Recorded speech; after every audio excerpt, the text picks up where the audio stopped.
Welcome to Outside History, the official channel to the controversial, millennia-old, free-to-play MMORPG with over 7 billion active players. Hannibal's playthrough began in a young military house. His father was a great Carthaginian clan raid leader and fought in the first Punic game battles. Old patch notes claim that when Hannibal was a low-level noob, he was taken to a religion cell and through animal and/or player sacrifice permanently gained the hatred Romans trait.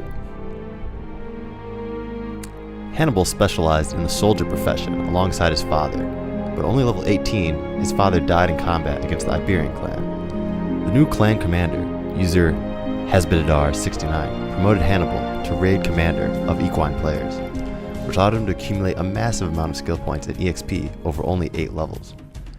When Hesdabar punished an insubordinate officer with trolling and banning, he was team killed. Betrayal! With this opening, Hannibal class changed to commander-in-chief of the Carthage faction's armies. His fellow raiders proclaimed him to be his father on a new account. Over the next few versions, Hannibal and his party managed to claim much of the Spanish DLC for Carthage, including its massive mines of silver loot boxes.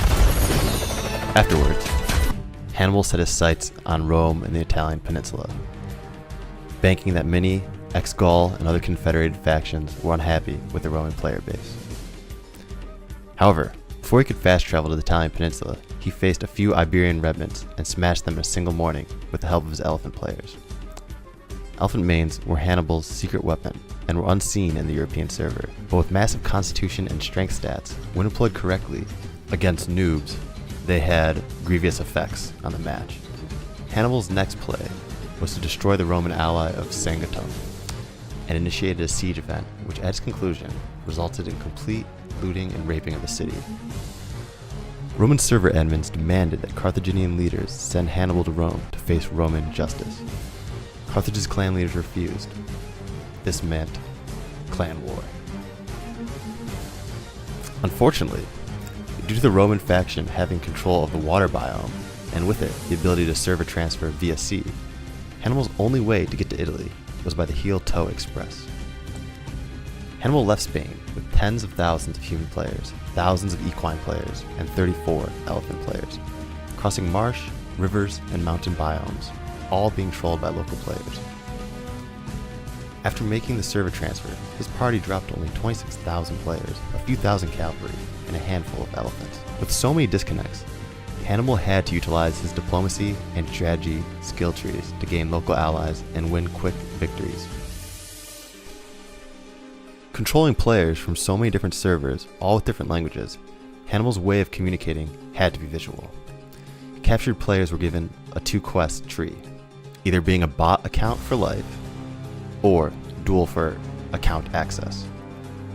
The message conveyed was clear: defeat the Roman raid boss, and its riches and loots will be yours, or have your account condemned to bot labor. With allies gained, Hannibal crushed a Roman force at River Trebbia. By aggroing them to cross the river, the Roman forces gained the soaked, freezing, and exhausted debuffs, which allowed Hannibal's well-rested party to pwn them. Defeat, Roman civilization players formed up 2 armies with the intention of double-teaming Hannibal. However, Hannibal's scout and spy players kept him informed and allowed his party to avoid getting Eiffel Towered, and looted and pillaged fertile, wealthy regions of the peninsula.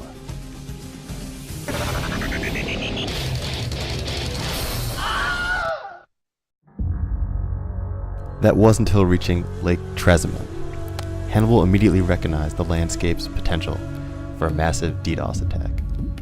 He set some of his party on the highest hill to light campfires while the rest of his party lied in wait in the wooded biome. At dawn, Roman players, led by player character Gaius Flaminius, head along the lake in what he believes is a fleeing Hannibal. When the ambush was sprung, the Roman players were caught off guard and destroyed in the woods, pushed into the lake, and disconnected to the last user. Join me next time for part 2, where we start with one of the most famous conflicts in the beta phase of Outside, the Battle of Cannae.